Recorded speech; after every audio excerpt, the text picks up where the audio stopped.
It may still be winter, but spring will be here before you know it. So today, we're going to give you the heads up on what you need to do to be ready for spring, so you're not caught on the back foot. And then we're going to create subsequent videos to take you through each stage of what you need to do much nearer the time. Whether you've got an old garden, a new garden, whether you're a new gardener or you've been gardening for years, one important thing to do in the spring is to know what your soil's doing. Because if you know what your soil's doing, you can prep it, you can feed it, you can add whatever you need to make sure it's ideal for all the plants you want to grow. And it's very easy just to get yourself some little soil testing kits, and they'll tell you the pH, they'll tell you the nitrogen, the phosphorus, the potassium levels. They'll give you all that information you need to know so you can get your garden perfect in spring, ready for all those beautiful flowers and plants throughout the rest of the summer into the autumn and beyond. Another thing you might want to think about before spring arrives is getting down a really nice mulch. I'll go into more details about that later on, but mulch is just fantastic for suppressing the weeds, improving the soil, and getting those great results. One other thing you need to do before spring arrives is get all those tools out of the garage and check they're working properly.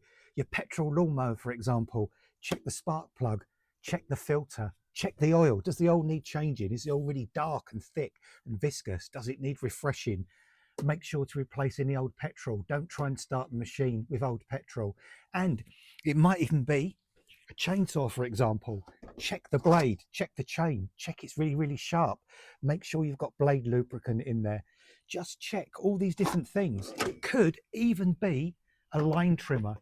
Check you've got enough nylon cord in the base of the nylon trimmer so that you know as soon as spring arrives, those tools are primed, they're fresh, they're ready, and you can get on top of that garden before it gets on top of you. Another thing you can do before spring arrives is just to assess your garden, assess the beds and borders. What worked last year? What didn't work last year? What got too big? What got overwhelmed? What do you need to move? All those kind of things, because you can move plants right up until about the end of March and they won't be upset, they won't be disturbed. This shrub here, for example, the name of which I've forgotten, to be honest, I do know it, but I've forgotten it. This one, this got overwhelmed last year by the plants around it. So I'm going to move this. I'm going to move this to a more open space where it's not going to be overwhelmed by all the other perennials growing around it. And over here, for example, I've got this lovely Sephora, but again, it's getting really tall now. So I might need to think about putting that more towards the back of the garden, somewhere where it can get tall and it's not going to obscure everything else in the garden. So just think about all those different things. In this middle area, for example, last year I grew some helichrysum, some paper flowers, but I grew the wrong variety. They got really tall. So I've made a note for myself this year to plant a much smaller variety. I think there's one called Tom Thumb, and that will flower beautifully, but it's not going to overwhelm everything else. So just make notes of all those different things, get yourself all those things written down, and then you know what to do before spring, and you can be ahead of the game and get everything where you want it to be and have the right plant in the right place. This is also a fantastic time of year to think about what sort of fruit and vegetables you might want to grow in the garden. And when it comes to fruit, you can buy fruit bare root. What does that mean? That means this time of year you can buy fruit trees like this. This is a beautiful apple tree, a lovely variety here called Discovery with its gorgeous bright red fruits. And this is a bare root plant. It means the plant has been lifted from the ground during the dormant season, and all you've got at the base there is the root system. It's not been grown in a pot. That looks a little bit alarming, but don't worry about that because this tree is dormant. It doesn't know it's been lifted. It doesn't know it's been moved. All you've got to do is replant it back in the ground to the same height it was previously, and that will grow away in the spring really well. This is a fantastic way of buying fruit trees, much cheaper than pot grown. But not just fruit trees this time of year. You can buy hedging, you can buy plants, shrubs, all sorts of things bare root that will be much cheaper than usual, will transplant very readily and give you fantastic results throughout the rest of the summer. With spring approaching, you might want to think what you want to grow in the garden this year, or the greenhouse, or the vegetable garden. So you might want to grow fruit, you might want to grow vegetables, you might want to grow ornamental flowers. So think about ordering those seeds now rather than later before your favorite ones sell out. It might be I'm going to grow beautiful tomatoes. I've got tomatoes, in fact, two different types of tomatoes. Rocket, I'm going to try and grow some rocket this year. Also Cosmos, beautiful, absolutely fabulous. I've got some platycodon, a bit unusual, a bit different, and also some Californian poppies. So I'm going to grow all these this year. I'm going to start them off in my greenhouse, And don't forget as well, another thing you might want to get yourself is some labels, because it's important once you've sowed those seeds to label them so you know exactly what's what when they start coming up. Important thing to do as well is before you sow your seeds and before you transplant them into bigger pots, make sure the pots are nice and clean. These are a bit grubby, so give them a good wash, get them nice and clean. Before you do that, use a top quality compost as well to sow the seed and transplant the seeds into. And when we think of seeds, we normally think of things in packets like this, don't we? Little tiny dry things that are really, really small. But it's also a good time of year to think about seed potatoes. These are actually whole potatoes, but they're what's known as a seed potato.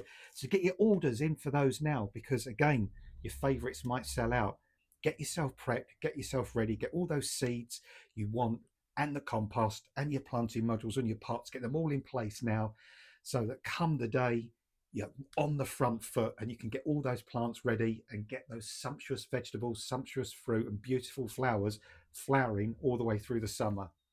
Your lawn's probably looking really sad this time of year, and it's still a bit too early to do anything with the lawn. It's probably waterlogged, it's probably got weeds, it's probably smothered in moss, it's probably really, really patchy.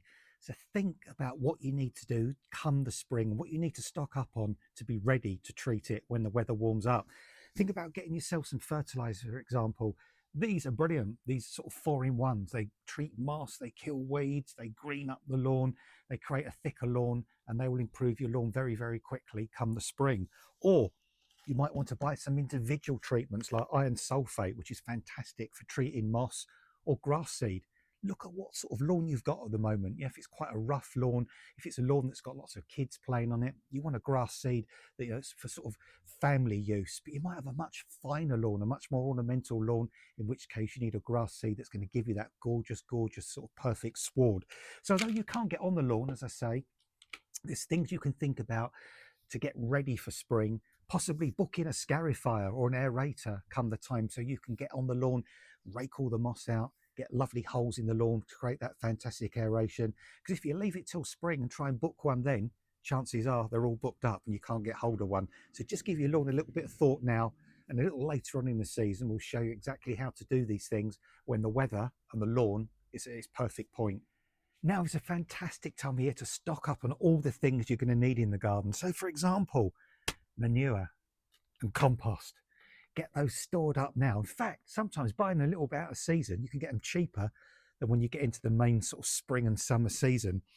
Think about feeds. I've got some fabulous chicken manure pellets here as well. Lovely organic feed, great for feeding all sorts of plants, ornamental, vegetables, fruit, whatever you need to feed. And think about other feeds, liquid feed, tomato feed. Get plenty of that in stock now as well. So once everything starts growing, you've got the stuff you need. And even slug pellets. These are organic slug pellets, so they're kind to the animals, they're kind to the environment, but they're still going to stop those little critters from eating all your plants. And as I say, getting these now, you might save yourself a few pounds, but it's always great and it's have these ready, have these stored up in the garage or the greenhouse, so that as soon as the weather changes, as soon as spring arrives, you've got everything you need and you can get out there, you can start putting the manure down, you can start putting the compost down, you can start feeding, you can start treating the pests, and you can get right on top of things right from day one. Paths, patios, garden ornaments, they're all filthy this time of year, aren't they? It's been wet, it's been dark, it's been gloomy, they're covered in algae, they're covered in soil, they're covered in splashes. So think about getting yourself a pressure washer or hiring a pressure washer this spring.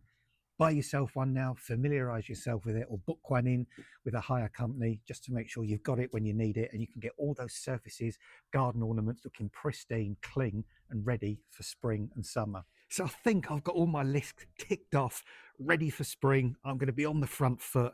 It'll be really, really fantastic to hear your tips in the comments, and please keep watching for future videos on how to deal with all the things we've mentioned today.